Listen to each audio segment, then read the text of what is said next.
O Senhor esteja convosco. Ele está no meio de nós. Proclamação do Evangelho de Jesus Cristo, segundo Marcos. Glória a vós, Senhor. Alguns dias depois, Jesus entrou de novo em Cafarnaum. Logo se espalhou a notícia de que ele estava em casa. E reuniram-se ali tantas pessoas que já não havia lugar, nem mesmo diante da porta. E Jesus anunciava-lhes a palavra. Trouxeram-lhe então um paralítico carregado por 4 homens, mas não conseguindo chegar até Jesus por causa da multidão, abriram então o teto, bem em cima do lugar onde ele se encontrava. Por essa abertura desceram a cama em que o paralítico estava deitado. Quando viu a fé daqueles homens, Jesus disse ao paralítico: Filho, os teus pecados estão perdoados. Ora, alguns mestres da lei que estavam ali sentados refletiam em seus corações: como este homem pode falar assim? Ele está blasfemando. Ninguém pode perdoar pecados a não ser Deus. Jesus percebeu logo o que eles estavam pensando em seu íntimo. Por que pensais assim em vossos corações? O que é mais fácil dizer ao paralítico: os teus pecados estão perdoados? Ou dizer: levanta-te, pega a tua cama e anda?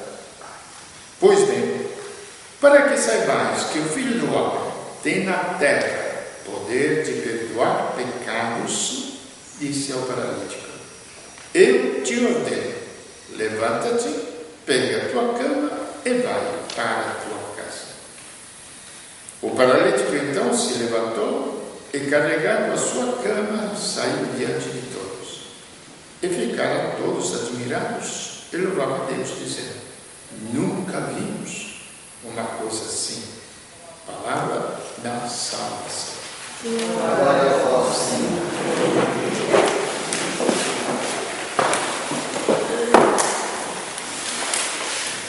O eterno é infinito problema. Todos procuram uma salvação, não é? Que no fundo depois não sabem o que é salvação, afinal de contas, não? Salvação de uma doença, salvação de um aperto, salvação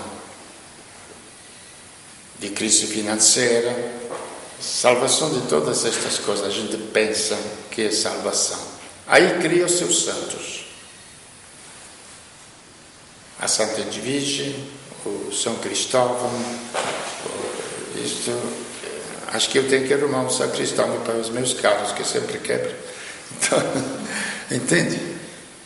E o negócio do pecado mesmo, ninguém quer enfrentar.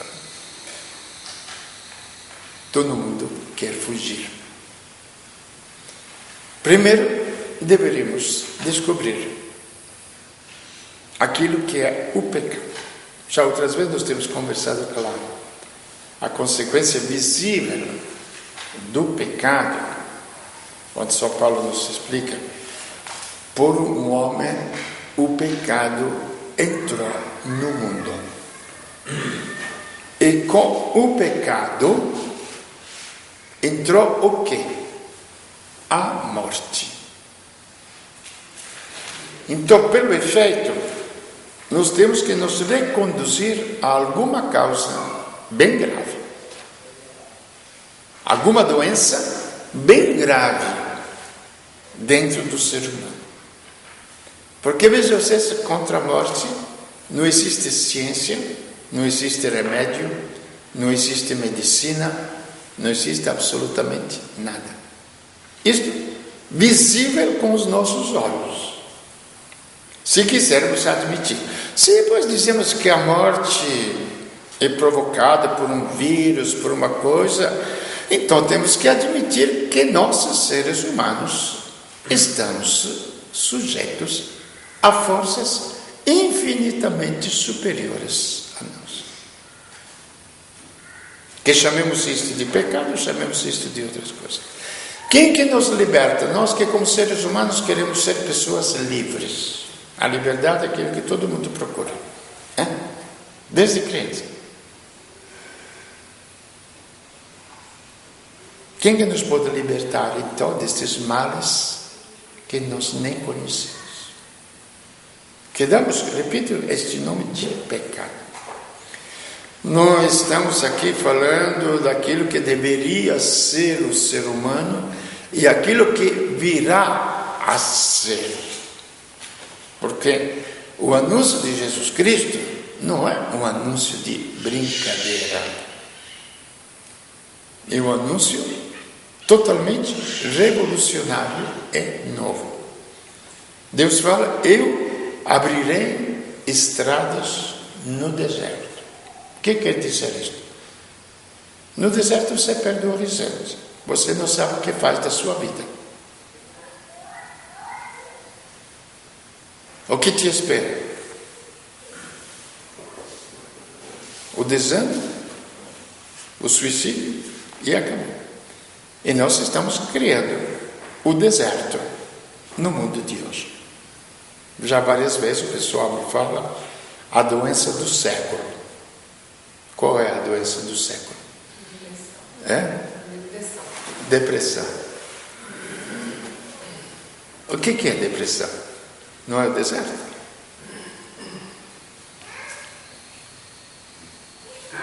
Será que a gente não se toca? Que existe algum problema um pouco mais grave que nós não queremos atingir? E esse problema Deus o resolve enviando, ou melhor ainda, desculpe, não enviando o seu filho, não, vindo ele a assumir a natureza humana, porque o verbo era Deus. Então não foi enviado pelo Pai, ele veio, o verbo se fez carne. Então quando se apresenta esta pessoa chamada de Jesus Cristo, ele está dentro de uma casa. Eu me pergunto, a igreja conhece Jesus Cristo?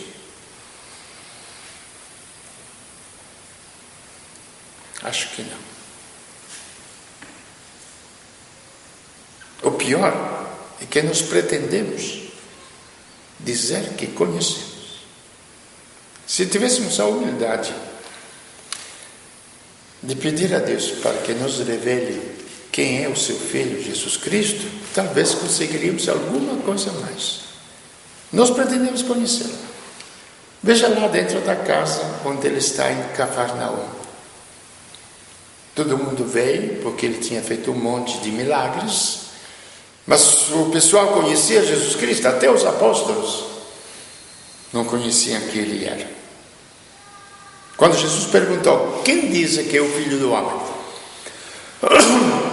Alguns dizem que tu és Elias, outros dizem que tu és um profeta, outros dizem que tu és etc. Mas vocês que estão junto comigo, o que vocês dizem que eu sou? Sou um. Veja bem, sou um, responde Pedro. Tu és o Santo de Deus. Tem também outros espíritos, outras coisas outros seres que conhecem quem é Jesus Cristo, que é aquele homem. Veja bem, quando eu falo isso, nós devemos analisar bem a falsa religiosidade que nós inventamos, porque ele é visível. Deus se faz visível. Deus se faz realidade humana. Realidade humana. E esta realidade anda sobre a terra. Então ele está lá dentro da casa. Desce o paralítico, vamos deixar toda a história. O que Jesus fala? Por que os homens levaram o paralítico para ele? O que vocês acham? Para curá-lo, não é? Ele fazia milagres. E Jesus fala: os teus pecados são perdoados. Os mestres da lei, diríamos hoje em dia, os teólogos, os teólogos. Não é que eu quero acusar os teólogos, eu também estudei teologia. Mas se estudar teologia não resolve. É ter fé que resolve. Já outra vez eu falei para vocês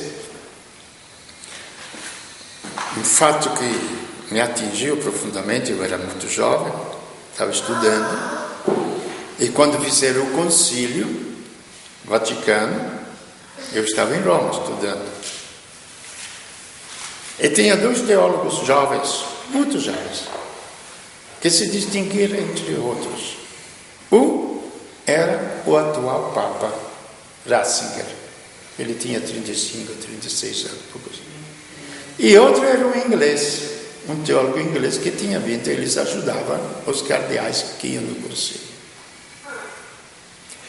Terminou o concílio, Ratzinger continuou. Agora temos ele como Papa. O outro teólogo inglês, muito mais brilhante que o Ratzinger, voltou na Inglaterra, deixou a batina. Imaginei eu estudante de teologia.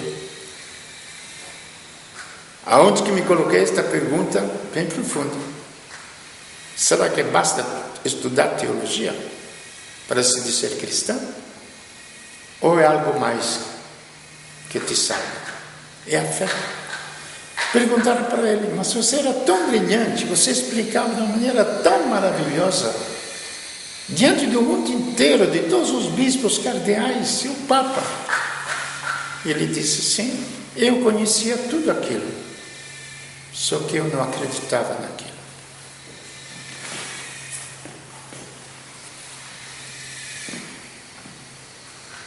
Os mestres da lei, aqueles que conheciam de cor e salteado tudo o que o povo tinha que fazer, como tinha que fazer as cerimônias religiosas, etc, etc, não? O que tinha que fazer os sacrifícios. Quando Jesus fala: meu filho, te são perdoados os pecados, qual é a resposta? Só Deus pode perdoar os pecados. O que quer dizer com isto? Não acreditava que Cristo era Deus. Que Deus tinha se feito visível naquele homem chamado Jesus Cristo. Porque, gente, é uma coisa muito simples. Muito simples. Se nós temos uma doença, nós temos que tomar o remédio, não é? Se o médico te mostra o remédio fica aqui. Este remédio te cura, tá?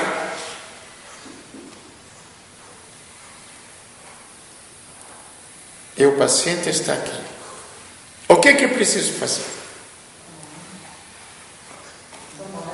Vá, você que toma remédio, o que precisa fazer? Tem que realizar uma comunhão entre o remédio, que é o princípio ativo de vida, e a minha doença. E o remédio, veja bem, ele tem que entrar em contato com a minha doença.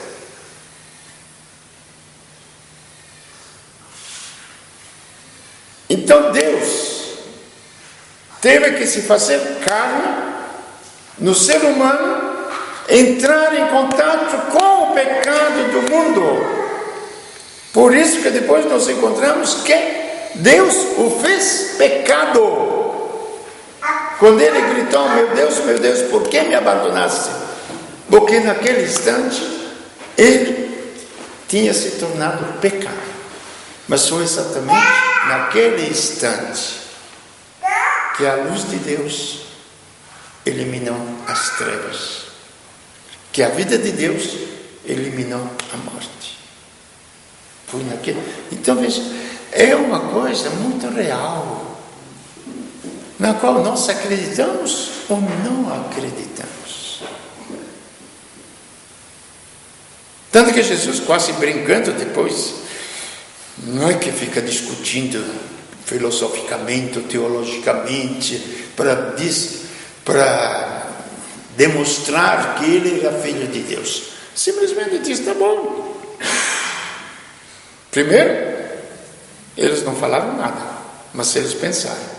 Então, primeiro, leio o que ele estava pensando nos próprios corações. Segundo, o que é mais fácil dizer? São perdoados os pecados? Da boca para fora. Não tem problema, se preocupe, está perdoado. Estou perdoado, mas o juiz me manda para a cadeia, tá? Entendeu? É assim, não? O que acontece? Está perdoado, o juiz me manda para a cadeia. Ou é mais fácil dizer ao paralítico? Quero ver. Fale vocês ao paralítico, levante-te e anda. Ele se levanta. Coisa nenhuma. Então quer um sinal exterior? Levante-te e anda. O paralítico pegou a sua cama e foi embora. Grande e simples mistério que se atinge somente com a nossa fé. E Cristo é aquilo que São Paulo fala. Ele não foi sim e não. Pode ser, não pode ser. Ele foi somente sim. É a resposta que Deus dá a nós, criaturas humanas. Ele não nos condena, ele nos salva. E Jesus falou bem claramente: eu não vim para julgar ninguém. Me impressionou uma vez, tinha um drogado, estava na minha cidadezinha, eu era capelão lá no hospital. O rapaz me impressionou assim positivamente, no sentido até bonito da coisa. O médico, quando ele se vestiu da sua mentalidade de médico, que era para salvar. Então chegou o rapaz arrebentado pela droga, tudo. Mas ele era decidido, ele voltava, etc. Aí eu perguntei para ele, mas escuta, mas você não tem jeito, você não está vendo? Frei, mas eu tenho que salvar. Eu não posso julgar. Eu tenho que salvar. Eu sou médico. Então Deus não veio julgar. Ele sabe tudo que acontece, tudo que nós somos. Mas Ele veio para salvar. Este é o sim de Cristo a Deus. É neste grande mistério. Vamos dizer, eu não chamaria de mistério. Neste grande acontecimento, neste grande fato do sim de Deus, está o princípio da salvação. Porque está o princípio da comunhão de Deus conosco. Agora, isto nos leva, começando por mim, quantas vezes eu quis ser santo. Estava ouvindo ontem, lá no programa, peguei por um acaso, ser santos hoje de calça jeans, isto e aquilo, está certo. Quantas vezes, sempre, desde que me conheço, desde criança, desde que conheci o cristianismo, vislumbrei que era o único sentido da vida.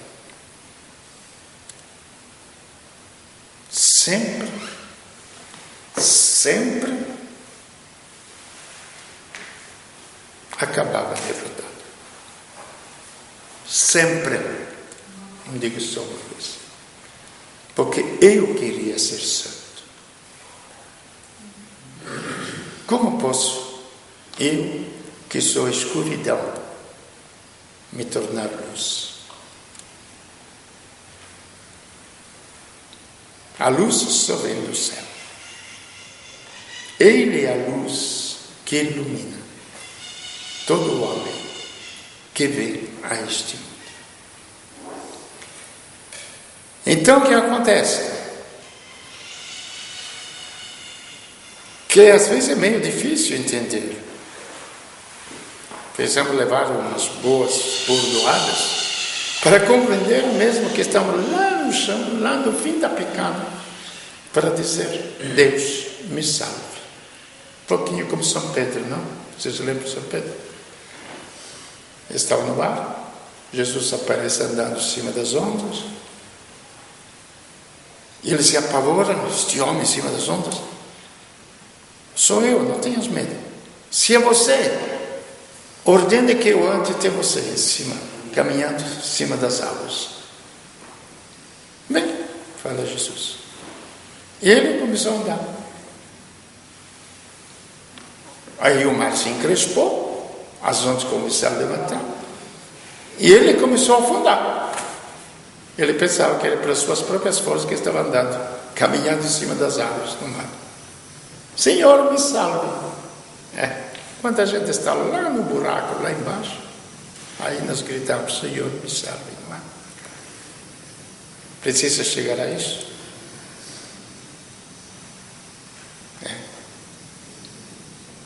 A fé nos salvaria de tudo isso, mas a nossa fé é bem pequenininha, bem magrela. Às vezes até, como eu repito, pretendia fazer as coisas para Deus. Imagina se Deus precisa de mim para fazer as suas coisas. Bom. Eu posso cultivar a terra que Deus me deu, posso colocar adubo, fazer plantar, mas quem que manda o sol, quem que manda a chuva, quem que criou a vida nos alimentos, etc. Foi Ele. O que nós pretendemos se nós fazemos? A gente às vezes conta vantagem. Eu fiz isto, eu fiz, mesmo que a gente dê tudo o que tiver para os outros ou para Deus, não fez nada. Uma pessoa nesses dias me disse: mas eu vou me apresentar a Deus de mãos vazias. E o que você quer? O que você pretende?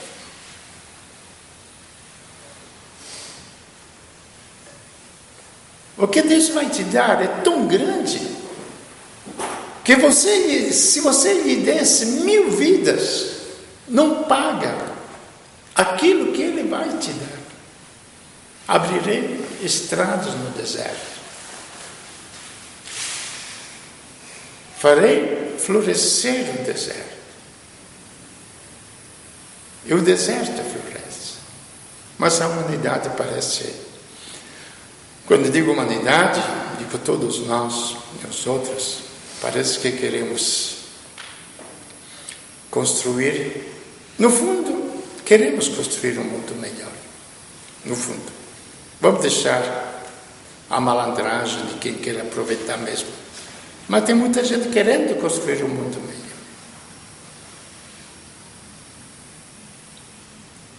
Mas com as nossas forças, sem Cristo. E sem Cristo não há salvação.